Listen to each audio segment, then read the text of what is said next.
Hi everybody. Today we're going to talk about how to find your authentic power by using a neutral zone. I'm Dianne A, and I'm here to share with you 6 amazing steps you can take to use a neutral zone to find your authentic real power. I work with visionary leaders all over the place, whether young and old.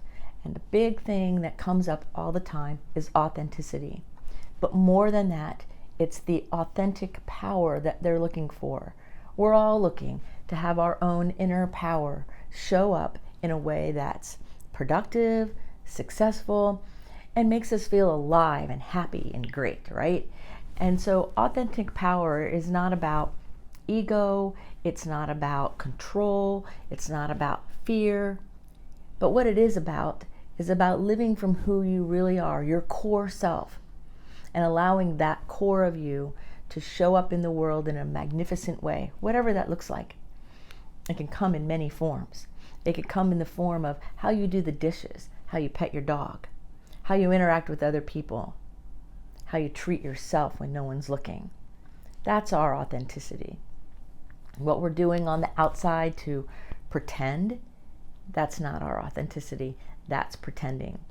And sadly, we live in a culture that teaches us to put on multiple masks all the time and be whoever somebody around us wants us to be. Well, that worked years ago a little bit. It doesn't work anymore. It causes much too much inner pain and turmoil. And then people wake up one day and look at somebody who they've known for a long time and said, I don't even know you.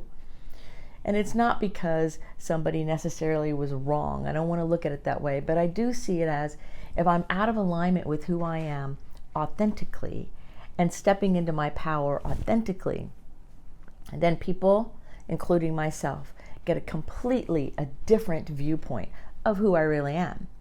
And the truth is, who I am and who you are is perfect and whole exactly the way we are. Any mistake we've made, any upset we've caused, anything that's happened to us has created veils and disconnect and all kinds of stuff. But it's impossible to change our core, authentic, real self. It's impossible.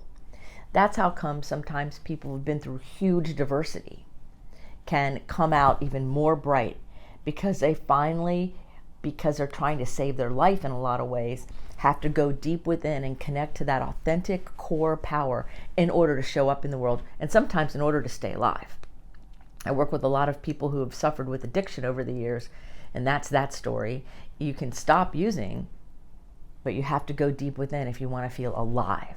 So that's what this video is about, is how to take a neutral zone, use a neutral zone time in order to really connect to and live from your authentic power. So we have 6 things, and let's start with number 1. And number 1 is to have a protected and dedicated time for you every day. Protected and dedicated. That means that you have it scheduled, you know when your time for you is, and you protect it, meaning you don't overbook it, you don't schedule anything on top of it, and you don't allow yourself to be disturbed. Now, we live in a society that says if my phone rings or I get a text, I have to answer it right then. That's why there's all the laws now about distracted driving, because we have to answer right away. And people even look for me, and if I don't answer right away, they think something's wrong. Well, no, maybe I'm taking care of myself, or maybe I'm working with somebody, or just maybe I'm not staring at my phone in that moment. So we want to start to release the addiction to holding on to that external stimulus and have protected, dedicated time for ourselves. Some people do that in meditation. Some people do that in walking in nature. Some people might do that just in taking quiet time. But we want to have it just for us. Now, some people who are very sensitive, which I'm an empath, and I'm very sensitive as well. So I do more than one quiet time for myself during a day if it's a busy day. So my rule of thumb is the busier the day or the more activity, then the more little quiet times I give myself. Usually I do about 15 or 20 minutes and I give myself a break. I focus on my breathing so that I'm getting air and my nervous system can relax and decompress. I'm not having any stimulus going on, so my brain can take a break. And all of me can just come to myself in an honorable way. By protecting and dedicating the time, you are honoring yourself. And if you're not honoring yourself first, it's impossible to do it for anyone else. It's just not possible. So honor yourself first. Put it in your calendar. It's in my calendar. And then honor it, protect it, and dedicate it. Because the truth is, you're protecting yourself. And then you dedicate time to yourself, you're saying, I am important enough and I'm valuable enough and I love myself enough to take a stand for me in a healthy way, right? So that's step number one, is regular time. Now, part of step number one as well is to have a place that is like your safety zone. I have a special chair I meditate in most times. And whenever I sit in that chair, I can feel the anchoring of that I meditate in that chair. But it's a special place for me. So if I'm having a particularly stressful day or sometimes the traffic's really off or something, then that's the chair I meditate in. So we want to have dedicated, protected spaces for ourselves. They're, an adult quiet spot, right? Where you can be in a place where it's yours and protected. I work with a lot of families of very sensitive, intuitive, gifted people. And one of the things I help teach them is this protected, dedicated time, but also to have honorable space. So if you're in a family or in a group of people and everybody's used to just walking through doors or just calling out your name and expecting you to answer, you want to teach everyone that when I'm in this chair or when the door is closed, when maybe it's not always closed, that means give me some space.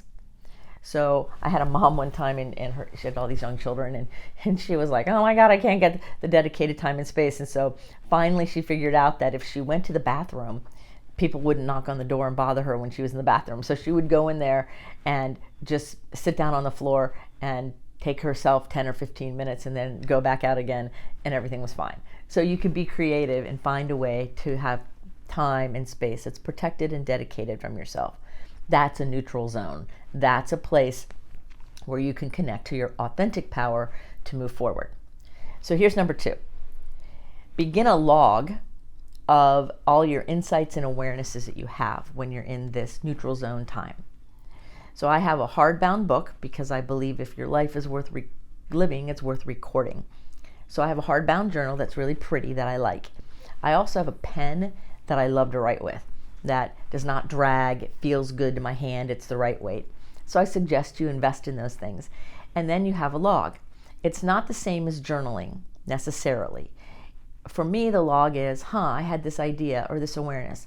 Like this morning in my neutral zone, earlier today, I was spending it out in nature and I had some awarenesses that I knew would support one of my clients I'm working with.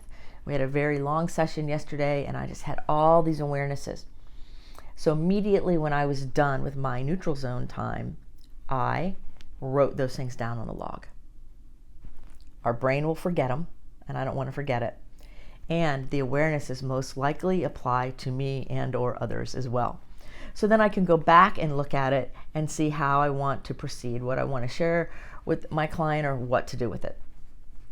I always write my awarenesses down, especially the ones that make no sense. Sometimes I will have an awareness when I'm being quiet and going within that doesn't seem to make sense. But what I've learned over the many years of doing this is that over time, some of those things that make no sense start to make sense. So sometimes your brain starts picking up information, your soul, your intuition, your emotions, all of your being, when it's quiet, is giving you information that's valuable and vital for your life, but you don't always see it. So write it all down, whether it makes sense or not, and keep a log. You can go back and look at it or not, share it with someone or not. That's not the point. The point is honoring yourself by documenting the amazing ideas that come to you, especially the ones that don't make sense. Make sure you write those down. So it's always important to have a log and honor the log, right? Don't just diss it or say, oh, I'll remember that later. Because our human memory will change. It will smooth over things, it will forget things, it will change over time. So that idea of, oh, I'll remember it later, it's not true. You'll remember pieces of it, but not in the same way. And it's important to capture it in the same, as close to the same feeling as when it comes through. Number 3 is to take this time in this pause to write something creative about your life, like your memoirs or maybe your autobiography. And the reason why I say this is that if your life is worth living, it is worth recording. It is worth honoring your journey and your path. So some people publish their memoirs. That doesn't have to be the goal. But all of our stories are so unique and so amazing. And, years and years ago, I didn't see the value in that at all. I didn't. I was like, why are people writing all these things about their life and their stories? And I loved reading memoirs and I love reading the stories, but I never really connected. And then in the last several decades, I have connected with it. And I'm like, it's important to honor our stories and write it out. So take some time during the quiet time or right after and write a snippet. Write a little part of your story. Maybe something that comes through, something that's important to you, a belief system you have, a relationship maybe that you lost and you miss, or a relationship you value, or a relationship or a situation or an experience you would like to see, right? And I just have a journal I write it in, and I also have a place on my computer because sometimes I feel like typing. Handwriting is, for me, a little better, right? So you take the time during the pause to say, what's a cool story about myself that I want to write about? Or maybe it just pops in. And what I've done is I've made myself an alter ego name. And the alter ego name I use is Penelope. I love to say that word, Penelope. It sounds fun. And it's because I had this friend in high school, and her name was Penelope. And she went by Penny, but she went by Penelope. That was her real name. And I would call her Penelope, and she was so fun. We had a blast together all the time. And I was the introverted, kind of serious person, and she was the go for it person. So we made a great tandem, and she was really powerful in my life. At that time frame, I've always remembered her, and I've always remembered how she touched my heart. And so I name myself in my little autobiography snippets Penelope. And then I have names for everybody else. So none of the names are real. And I thought maybe I'm going to make myself a novel out of it, like make some kind of mystery, drama, humor novel out of all the different clips of my life and then fill it in with other fun stuff. I don't know, maybe that'll happen. Maybe I'll add that to all my books. It's kind of fun to honor our authentic, real self at all these different times in our life. I just found a photo the other day of a picture from 1977, and my brother and I are in it, and he had long hair at the time, and my hair was really long, and it was all just kind of amazing. And I looked at it and went, wow. And that was the snippet that I wrote about this morning. I just put a little bit down. It doesn't have to be a lot, but to help honor your authentic self, help connect with your inner power, help connect with who you are as a vital, live human being. See, you are vital and you are needed here in this world. You wouldn't be listening to me if that wasn't the case. Period. You wouldn't. So it's time to start honoring your journey. And it's time to start saying, something? I went through some hard stuff and I'm here on the other side of it. That means I'm strong. That means I'm powerful. That means I'm fully equipped to deal with life has to offer me or deal to me. I can change my consciousness. I am in control of my life. We have free will, folks. So let's use it for our benefit, not our demise. Let's use it for our benefit. So honor yourself by writing a little bit after the pause or during the pause about your life. It doesn't have to be long. It could be long though. I had one client one time who wrote their autobiography after several pauses, and I think within a month he wrote like 200 pages, really tiny writing. And it was so detailed, it was stunning to me. I don't remember things in that kind of detail. I remember more vibe and feeling and how it goes and some really strong detail, but not like this. And he honored himself. And this person now has excelled in their career way beyond where they were before. But to me, what's really cool, his adult children now, and his wife and his family have such great respect because they didn't know his journey. They didn't know how he was experiencing life, and now they have more awareness so they can honor him more as he honors himself. And that's the point here. You want to honor yourself so that as other people are in your world, they learn to honor your journey. So when you run into someone who's honored themselves in their journey, then you have the opportunity to honor that as well. It makes all of our lives make much more sense. Got that? Okay. Number 4, take the opportunity to discover what you really want. Like, what do you really want out of life? So we're here, we're born, we're doing stuff, whatever it is. What do you want? You know, I used to say, oh, I want the highest good, or I want everything to be wonderful. And that's great, but it's not specific. And we get what we want, and we are healthy when we're specific. Now, I've also learned over the years to be very specific and also to say this or something better. This pearl necklace is an example. It was my birthday coming up, and I thought, I want to buy myself something that I will really enjoy wearing. And I thought, pearls would be nice. So I was thinking of these little tiny pearls in a long chain. That's what I was thinking. And then I went shopping, and I looked around, didn't see anything I liked. And then I was just walking by, and these pearls jumped out at me. Now, they're way bigger than I thought they were, but I think they look kind of nice. And in fact, I like them a lot. I loved them so much. And then I found out they were like 70% off. And then I got another 20% off that because I was the member of the store's credit card, you know. And so I ended up getting these for a fraction of what they would have cost. And I wasn't even looking for them. And I love them, and I get so many compliments on them. So what do you really want? That's kind of a material thing, but now let's talk about what do you really want in a relationship. Not what you don't want. People will always tell me, you know, well, I don't want the person to lie, and I want the person to this, and no, what do you want? Like, I was looking for an assistant and somebody to hire for my business, and I'm like, okay, well, what do I want? And my first thing my brain started saying is what I don't want. And I'm like, no. What do you want, Diane? What do you really want? What do you want this person to be? What qualities do you want? What skills do you want? What kind of relationship do you want with them? What are you going to want out of them? Like, what do you want? Be specific. And I had to work with myself a little bit to get really specific about what I want. Same thing with where I live. Same thing with where you live.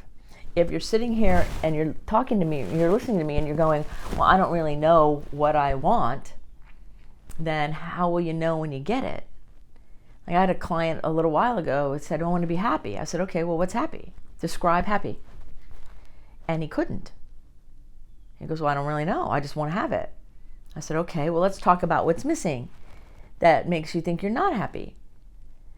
And ponder the question that what if you are happy and you don't know it because you've never taken the time to define it for yourself and experience and feel it. So sometimes on our journeys, we may have what we're looking for and what we want, but we haven't paid attention. But we all have goals, right? So what do you want? Write it down. Exactly, what do you want? Now, I always say this or something better. Because one thing I have learned over the time is my very best idea today is gonna change. Because as I grow and I evolve and I change, as you are growing and you are evolving and you are changing, the way you will experience the thing you want will shift. So it's not that it's wrong now or it's wrong later, but we want to be aware of the fact that sometimes it changes and it's okay. Reserve the right to change your mind. And at the same time, keep your eyes on what you say you want. Because otherwise, you're going to get distracted. Otherwise, you're going to lose it. Otherwise, you're not going to get there. Because if you don't know where you're going, how are you going to get there? Right? And another thing I always say is this or something better. I do it with the car I bought, I did it with. I do it with my friendships. I have some really cool friends and that I've met in places I never expected because I was open to opportunities. And if I wasn't open to go to certain events or meet different people in different ways, I would never have met these people, and they're my really good friends. I would have thought I would have met people differently. So we never really quite know, right? So we want to have an idea of what we want and the qualities that go in it. And then the evidence procedure. How will I know when I have it? Now that's easy if it's a string of pearls or a car or a house. But how will you know when you have success? How will you know when you have joy? How will you know when you are experiencing a fulfilling relationship with yourself? How will you know when you're able to share that with another? How will you know? And that's a question that must be discerned within you. That's your authentic power. That is why we need neutral zones. To get away from the distraction, go within, breathe, and say, how will I know when I have it? Because most of the time, people don't know how they know when they're going to have it. Now, items, yes, but I'm also talking the deeper part of our lives. How will you know? How will you know when you have a satisfying relationship? Like really? How will you know when you are living your most authentic life? What will be your experience? What will be your experience mentally? What will be your experience physically? What will be your experience emotionally? What will be your experience socially? What will be your experience spiritually? What will be your experience on all those 5 levels when you have whatever it is you say you want? That takes a little bit of real time away to say, how will I know? If you don't know how you're going to know you're successful, then nobody knows. So I've seen people, I work with a lot of families, and I help people out a lot, and I have friends too that are in relationships, whether they're friendships or intimate relationships, and they don't know how they know they're happy. Well, that kind of sets everybody up to just feel kind of blah or unfulfilled or frustrated or something. And we don't want to feel that way, do we? We want to be happy. We want to be successful. We want to have a nice life. Nobody wakes up every morning and saying, let me see how I can feel rotten today. We don't. But if we don't know our criteria and our evidence that we need, it's impossible to go for the goal. It's impossible to know what action to take or who to talk to or what to do. So as a mentor, I help people with that a lot. And it's funny because people say, well, you're a coach. And I'm like, no, I can coach. I'm also a counselor. I can do that. But that's not what a mentor is. A mentor is somebody who's got experience and knowledge and skill and ability in these very same areas to help shine the flashlight and help guide you in an overall life satisfaction. Some specific goals within that maybe need a little coaching. But that's not simply what I do at all. And so it's a bigger picture. And that's why I'm doing this video about your authentic power, because most of the work I do is helping people light up their inner fire and become inspired for their life again, so that then they can go out there and do what it is they're meant to do. And then I get to celebrate with them and help support that process, right? And ask good questions. I'm a great question asker. So, what do you really want? Number 5, think of what would be unlived if today was your last day on earth. What would be unlived? You know, I think it was Wayne Dyer. Somebody said, don't die with your song in you, or something like that. It's the same idea, right? Don't allow yourself to have your heart's desire and that inner authentic part of you so closed up in there and so secret that it's eating away at you and it's not coming out into the world. I believe that we all come to this world to bring whatever our unique, special, perfect gift is. And they're all different. No 2 of us are bringing the same gift to this world. That's why we're here. And it's our collective gifts that put the puzzle together, that either create a beautiful, magnificent picture or not. So it's our job to bring our gift out, right? Because if we don't bring our gift out, then what use is it? And so our purpose, our way, our reason for being is bringing out who we really are. So who are you? Like, really? And how are you showing it to people? You have a voice just like I do. How are you using your voice for the highest and best good of all? The highest and best good of all, not of you. And remembering all includes you. So the whole martyrdom, the whole self-pity thing, that goes out the window. Because the highest good of all concerned is every human being, all people, right? And so disliking people and hating someone, that's not serving anybody. That doesn't mean we have to agree with them either, by the way, right? So what would happen if today was your last day on earth? What's not out there yet? What needs to come out? That's your authentic power, right? So it's fun to bring it out in us. It's fun to say, okay, let's go. Let's bring my inner self out. Now here's another little message. It can be messy. It can be really messy. Yes? It can. Life can be very messy. Like finger painting.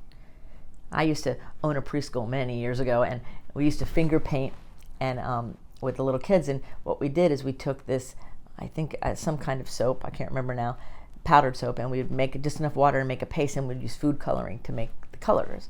So when they painted with the finger paints, it was soap.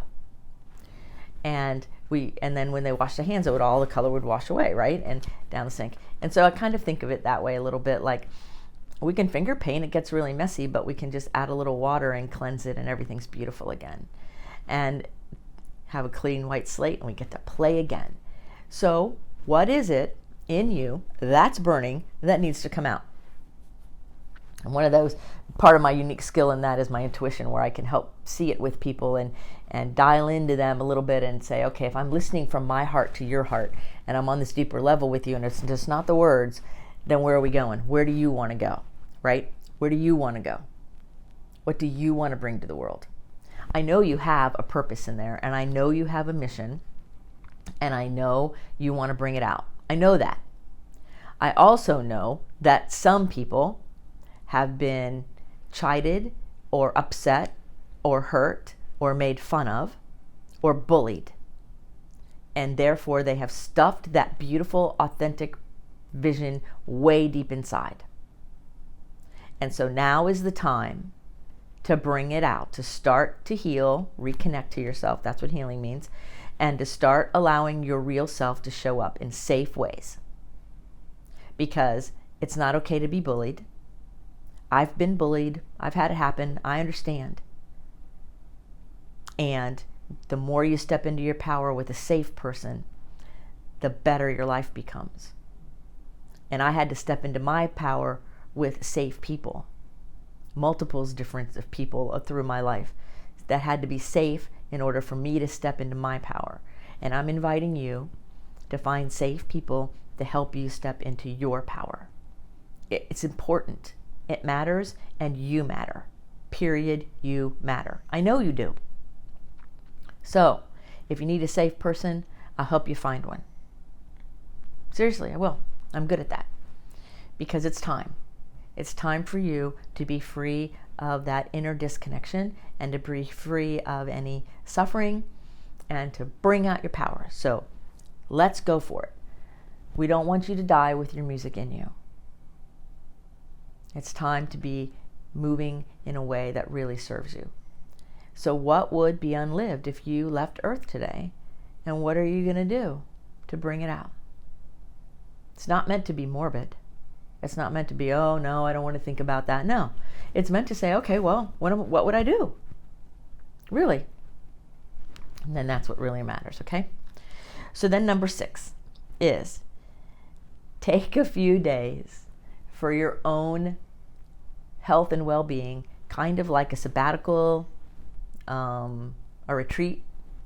Some people call them vision quests, personal journeys, whatever it is. Take time apart from your world 3 or 4 times a year, 3 to 5 days or more, and just be with yourself. Make it a personal journey.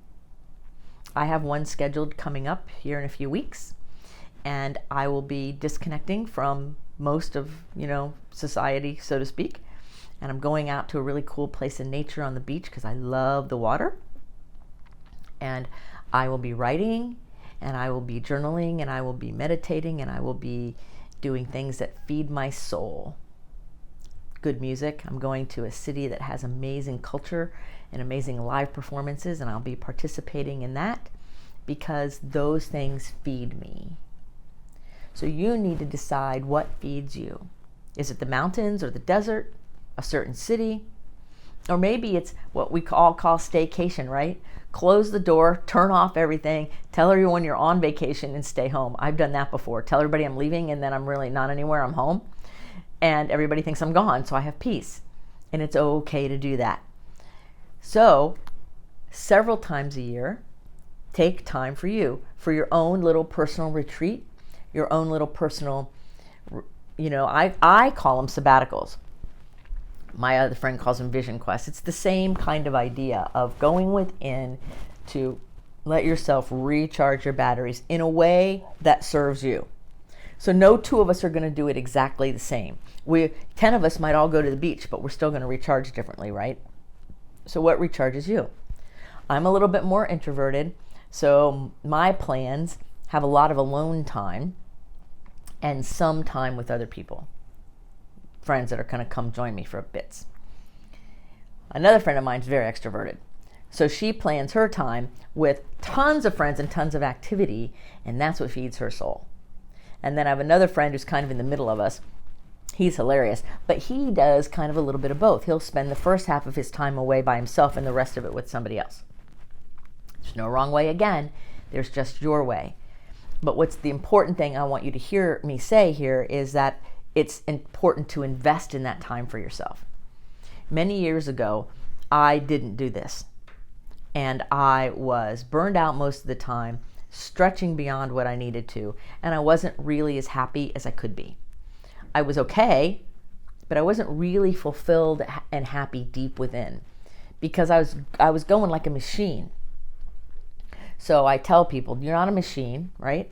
You don't have to live in a way that isn't fulfilling and happy. We are not here to suffer. We are here to allow pain to move through us so we don't suffer, because suffering is holding on to pain, right?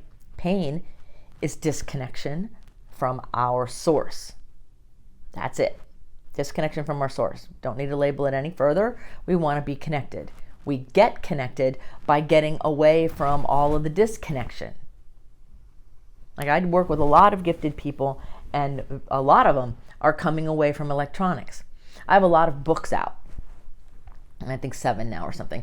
And when I ask my clients, what do you want a book? Yes. Well, would you like hardback, softback, or an ebook? Give them choices. Now, I thought everybody would want an ebook, and I've been terribly wrong. Not one of my clients that I've offered a free book to has wanted the ebook. They've all wanted a print book, and every one of them mentioned why. What did they say? They wanted it so they could touch it and feel it. One of them loves to smell it because they have a thing. So you can't take the humanness out of us. We're not going to turn into automatons. We are not robots. You're not a robot. None of us are. So at the end of all of this electronic stuff and this great stuff that's going on that can really be used to support us, we're still human. We're still mammals. We still require recharge. We still require time away from ourselves so we can more authentically connect to others of the same species. And that's the point. We're here to connect with others. It's impossible to connect if you have a static field around you of pain and fear and gookiness. And that static field of pain and fear and gookiness, I call it, is what keeps away from you the very thing you seek. So it's important that we take these neutral zone times and we log what's going on, what insights we're having. We journal about our own life and we write some of our own stories, right? It's important that we take good care of ourselves and we honor who we are by protecting and dedicating this time for us because we are valuable people. You have great value whether you think it or feel it or know it. It's like gravity. You don't have to believe in gravity. You don't even have to understand it. But you have it and you're affected by it. You are a valuable person. Make sure you get really, really clear on what you really want in life. What do you really want? Let's go for it. I love helping people go after what they really want from their authentic place, because then that smile and the beauty of the gift to the world is just beyond words. I love it. So, what do you really want? How are you going to live that if today is your last day on earth, that things don't go unlived? That your kindness and your compassion and your love and your care are expressed and known. How are you going to do that? Each of us does it a little different, but how are you? It's time to ask these questions. It's important. And then make sure that you take time for yourself. Away 3 to 5 days or longer a few times a year. Working like a slave for 50 weeks out of the year or 51 weeks out of the year and taking a few days off here and there, that's not going to get it. The traditional way we've done it in this society is burning people out. That's why there's so much anger and discord around. People are exhausted because we have not been taught properly of how to take care of ourselves, like on a deep soul level. And that includes hydration and the way we exercise and what we do. But that's not what this is about. This is about that deep, authentic power that you possess that is really wanting to emerge. So if you're feeling stuck, if you're feeling irritated, if you're feeling frustrated, if you're feeling like your life is on pause and you can't get it going, those are all signs that it's time to connect to that authentic power and see what it's telling you so you can decide what next steps to take. Right? You need another person on the journey with you who's a trusted other person to support you, because all humans, our brains, require connection to other human beings. So none of this is meant to be kept secret or alone. It's meant to be brought to safe people so that you can connect and bring it together as time allows. So I hope this video has been really helpful. I've had a really fun time talking to you, because it really matters that we use our authentic power, we find our authentic power, and the best way I have ever figured it out is to use a neutral zone. Use a time where you can be away from the world for a little while, and then you can see what's going on. So I hope this has been helpful for you, and until the next video, be well. Thank you for watching. I hope this episode really touched your heart. Be sure to subscribe to this channel, share it with your friends, and ring that bell so you too will know the next time I post another video. And in the meantime, be well.